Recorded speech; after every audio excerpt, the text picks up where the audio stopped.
నేను మీకు ఒక యథార్థం చెప్తున్నా. నేను రమణ మహర్షి జీవితం చదివాక మా గురువు గారు పిలిస్తే తప్ప నేను ఎప్పుడు వాళ్ళ ఇంటికి వెళ్ళను. నిద్ర లేస్తే నేల మీద పడి మా గురువు గారి పాదాలకి నమస్కారం చేస్తాను. ఉపన్యాసం చెప్తే మా గురువు గారి పాదాలకి నమస్కారం చేసి చెప్తాను.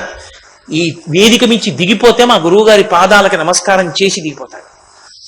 కానీ గురువు గారి ఇంటికి మాత్రం వెళ్ళను. గురువు గారే ఫోన్ చేసి ఒరే ఒక్కసారి ఇవాళ కనపడరా నువ్వు వచ్చి అంటే వెడతాను. ఎంత భయం పట్టేసిందంటే నాకు, గురువుని ఇంత వేధించేస్తారన్నమాట శిష్యులన్న పేరుతో.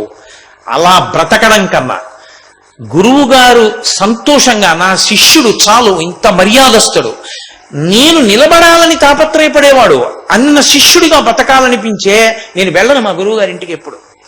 నిజం చెప్తున్నాను మీతో, లోకం అంత అఘాయిత్యంగా ఉంటుంది. నోరు కొట్టుకుని ఆయన చెప్పింది ఒకటి, చాలా మంది మూర్ఖత్వం ఒకటి. ఎంతసేపు ఆయన కాళ్ళ మీద పడిపోదామని, అయ్యో పెద్దవారు అయిపోయారు, కీళ్ల నొప్పులు వస్తున్నాయి, ఆయన ఎక్కడ పడిపోతారో, మనం అలా కాళ్ళ మీద అఘాయిత్యంగా పడిపోవచ్చా? నమస్కారం అంటే అదే చేసే విధానం. నమస్కారం అంటే గౌరవ ప్రకటనానికి ఇలా మర్యాదతో నిలబడితే సరిపోదా? గభాలన పడిపోతే ఆయన పడిపోరా పెద్దవారు? అలా పడిపోయే కదా పాపం వెన్నుపాముకి నరం తెగిపోయింది. అందుకని అయ్యో మనం ఎంత శిష్యుడు గురువు అంటే అనుబంధం పద్మము భృంగములా ఉండాలి. గురువు మీద ఆ భృంగం వాలి తుమ్మెద తేనెని ఎలా జుర్రుకుంటుందో, గురువు గారి దగ్గర విద్య గురువుకి అలసట కలగకుండా తెలుసుకోవాలి. అంతేకాని గురువు విసుగెత్తిపోయి భయపడిపోయి పారిపోయేటట్టు చేయడం అదే శిష్యరికం అంటే. లోకంలో మూర్ఖత్వం అన్నది శిష్యుల పేరుతో ఎంత దారుణంగా ఉంటుందో రమణ మహర్షి జీవితం పరాకాష్ఠ. మహానుభావుడు ఎంత ఓర్పు పట్టారో ఆయనకి. కాబట్టి చెల్లింది నిజంగా మనసు ఊగిపోకుండా, కోపతాపాలకి లోనైపోకుండా, విసిగెత్తిపోకుండా భగవద్విషయం మీద అలా నిలబెట్టడానికి ఆయన ఎంత శ్రమ చేస్తే అసలు మనసుని నిలబెట్టారు. అలా ఉండకూడదు. ఎలా ఉండాలో కూడా రమణ మహర్షి యొక్క జీవితాన్ని మీరు చదవండి. నేను మీకు కేవలం ఇది ఈ విషయం అని చెప్పగలను తప్ప మొత్తం రమణుల జీవితాన్ని నేను మీకు అందించలేను. మీరు రమణ మహర్షి జీవితాన్ని అంతటినీ ఒకసారి చదవండి.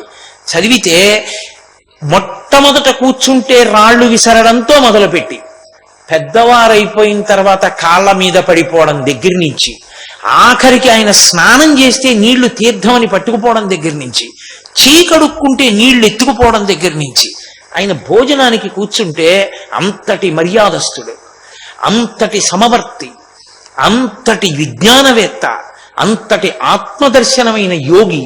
ఆయన ఒక్కరు లడ్డూలు రెండేసుకుంటారా? అందరికీ ఏది పెడతారో అది పెట్టాలి. ఆయన్ని విసిగించేశారు. నిజంగా ఆయన భోజనం జరిగితే ఎలా బతికాడరా మహానుభావుడు, ఆ శరీరంలో ఎలా ఉన్నాడరా అనిపిస్తుంది. ఎంత తల కొట్టుకోవలసి వచ్చేదో, చెయ్యిలా పెట్టవలసి వచ్చేది. ఇప్పుడు చాలా చిత్రహింస కింద ఉంటుంది. మీరు చూడండి, 10 మందిలోకి వెళ్ళి గురువు గారు భోజనం చేస్తే శిష్యులు రక్షించాలి ఆయన్ని, అడిగితే వెయ్యాలి. ఎవరి మానాన వాళ్లే గురువు గారికి వేయడమే పుణ్యం అని తీసుకొచ్చి అదే పనిగా వడ్డిస్తే ఆయన దూడ మనిషి ఎలా తింటాడంత? ఎంత ఇబ్బంది పడవలసి వచ్చిందో.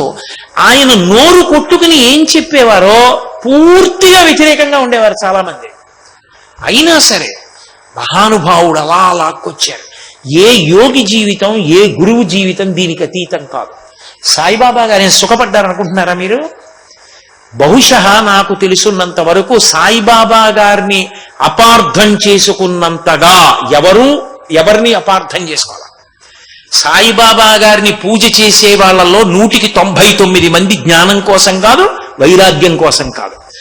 ఆయన జీవితాన్ని ఎవరిష్టం వచ్చినట్టు వాడు వ్యాఖ్యానం చేసేసి, ఎవడి నోటికొచ్చినట్టు వాడు మాట్లాడేసి, ఆయన దగ్గరికి వెడితే ఏదైనా అయిపోతుంది. కాబట్టి శాస్త్ర విరుద్ధంగా ఏం చేసేసినా సాయిబాబా గారి మార్గంలో ఉన్నామో మాట అంటే సరిపోతుంది. ఆయన సిగ్గుతో ఎంత ఏడుస్తుంటారో అర్థం చేసుకుంటే అరేరే మనం ఇలా బతకూడదనిపిస్తుంది. ఆయన ఎన్నడూ అలా చెప్పలేదు. నేను ప్రతి పుట 1000 క్యాండిల్స్ బల్బేసి చదివా. ఆయన అలా చెప్పలేదు. చెప్పని వాటినన్నింటినీ ఆచరించారు. ఆయన మీదకి నిట్టారు, షిరిడి సాయిబాబా గారి మీదకి. ఆయన శరీరంతో లేరు కదా. కానీ ఆయన ఆర్తి అందవలసిన వాళ్ళకు అందుతుంది. రమణుల జీవితం అంతే. ఆయన శరీరంతో ఉన్నన్నాళ్ళు ఎన్ని ఇబ్బందులు పెట్టారు. ఆ కోణంలో చదవండి. చంద్రశేఖర భారతి అంతే, శరీరంతో ఉన్నన్నాళ్ళు ఎన్ని ఇబ్బందులు పెట్టారు. కామకోటి పరమాచార్య అంతే, ఎన్ని ఇబ్బందులు పడ్డారో మహానుభావుడు. ఇన్ని ఇబ్బందులు పడి కూడా వెలిగిపోతున్న దీపం తాను కాలిపోతూ ప్రకాశం ఇచ్చినట్టు అంత ఓర్పు పట్టి సందేశం ఇస్తూనే ఉన్నారు. అలా తప్ప బడలిపోలేదు జీవితంలో. అది వాళ్ళ గొప్పతనం. అంతటి మహాపురుషులు. అందుకే వాళ్ళ పేరు చెప్తే చాలు లోకం గౌరవించింది, జ్ఞానం కలిగింది, భగవంతుని యొక్క అనుగ్రహం కలిగింది. ఇన్ని గొప్ప మార్గాలు ఆయన జీవితంలో మనకి ఆచరణ ద్వారా చూపించారు. ఒక జ్ఞాని ఎలా ఉంటాడో, ఎంత నిస్సంగంగా ఉంటాడో, ఎంత ప్రశాంత స్థితిలో ఉండడానికి ఇష్టపడతాడో, మనసుకి ఏ రాగద్వేషాలు అంటుకున్నా మళ్ళీ పునర్జన్మలోకి వెళ్ళిపోతాడు. ఏ రాగద్వేషములు అంటకుండా చేతికి నూనె రాసుకుని పనసపండు కొట్టి తొనలు తీసే వ్యక్తి ఎలా ఉంటాడో, మాట్లాడడం మొదలుపెట్టిన దగ్గర నుంచి అంత జాగ్రత్తగా సందేశమే తప్ప ప్రతి అడుగు తీసి అడుగు వేస్తే సందేశమే. అందుకే అసలు రమణుల జీవితం లాంటి అద్భుతమైన జీవితం మీకు ఎక్కడ కనపడదు. అంతటి మహాపురుషుడు. ఆ శరీరము కాష్టము, ఇది సాక్షి ఆత్మ అంటే కట్టకడపటి వరకు అంతే. ఆ మాటకి ఇంకొక మాట లేదు. దాన్ని రక్షించుకోవడం కోసం ఆయన ఒకసారి పచ్చకామెరలు తగ్గించుకోవాలనుకున్నారు. డాక్టర్లకి లొంగలేదు, తగ్గిపోయింది. ఆయన అనుకుంటే సర్కోమా తగ్గించుకోలేరా? ఎందరో అడిగారు. ఎప్పుడో అప్పుడు పడాలి శరీరం. నింద లేకుండా బొందిపోదు. ఏదో కారణం లేకుండా డెత్ సర్టిఫికెట్ ఎలా ఇస్తారు? ఏదో కారణం రాసి డెత్ సర్టిఫికెట్ ఇవ్వాలి. హార్ట్ ఫెయిల్యూర్ అన్నా రాయాలి, రెస్పిరేటరీ ట్రబుల్ అన్నా రాయాలి, లేకపోతే సెంట్రల్ నర్వస్ సిస్టమ్ డిజార్డర్ వచ్చిందనన్నా రావాలి. ఏదో ఒకటి రాయాలి, రాసి చచ్చిపోయాడని చెప్పాలి. నింద లేకుండా బొంది ఎలా పోతుంది? ఈ బొంది పడిపోవలసిందే. ఎన్నాళ్ళు వచ్చిన పుళ్ళన్నీ తగ్గిస్తావు దానికి? పుండుకి పుండు వచ్చింది, ఎన్నాళ్ళు ఉంచమంటారని అడిగారు. అది అర్థమైంది సూర్యనాగమ్మ గారికి.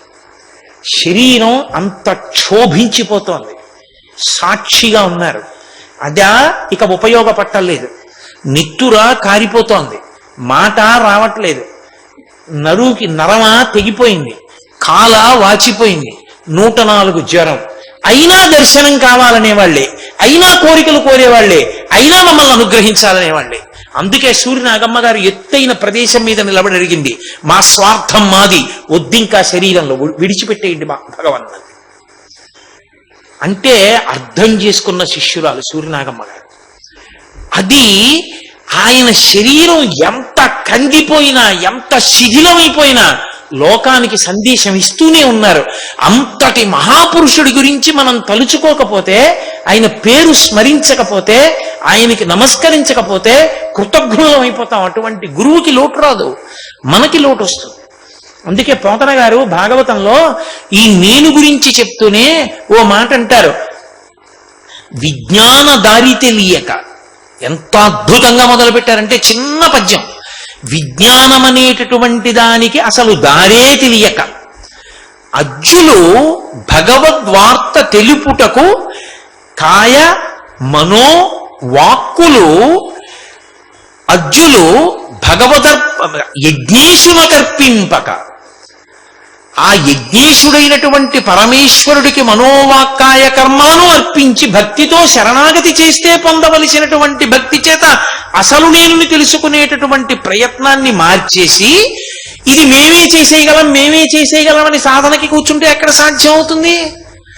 ముందు చిత్తము శుద్ధి పొందుట కొరకు భగవంతుని భక్తితో ఆరాధించి వేదం ఎలా చెప్పిందో అలా ప్రవర్తించడం మొదలుపెట్టాలి. ఆయన మహాజ్ఞాని, బ్రహ్మమైపోయారు. అయిపోయారు కాబట్టి ఇంకా ప్రారబ్ధంగా శరీరాన్ని మోస్తున్నాను అని అనేక పర్యాయాలు చెప్పారు. అయినా ఆయన్ని చూసి సంధ్యావందనం మానేస్తున్నాను అన్నాడు ఒక ఆయన. ఆయనకి దేహబంధువే. వెళ్ళి చెప్పారు, అయ్యా ఆయన సంధ్యావందనం చెయ్యట్టన్నారు. పిలిచి అడిగారు, ఎందుకు చెయ్యమని అడిగారు. మీరు చెయ్యరు కదా, నేను చేయనన్నాడు. తప్పు, నువ్వు చేయకుండా ఉండకూడదు, నువ్వు చెయ్యి అని చెప్పారు. నారాయణ మొదలియారు అనుకుంటాను, నాకు పేరు గుర్తుంటే. ఆయన వచ్చి అన్నాడు, 40 ఏళ్ళు మీతో కలిసి ఉన్నాను, నాకు బదిలీ అయిపోయింది, వెళ్ళిపోతున్నాను, ఇంకా మిమ్మల్ని విడిచిపెట్టి ఉండలేను, మీకు దూరంగా ఎక్కడో ఉద్యోగం చేయాలన్నాడు. ఆయన నవ్వి అన్నారు, 40 ఏళ్ల నుంచి నాతో తిరిగిన నీకు నేను తిరువన్నామలైలోనే ఉన్నానని అర్థమైందనమాట అన్నారు. ఆ ఒక్క మాట అర్థమైతే గురువు ఏమిటో అర్థం అవుతుంది.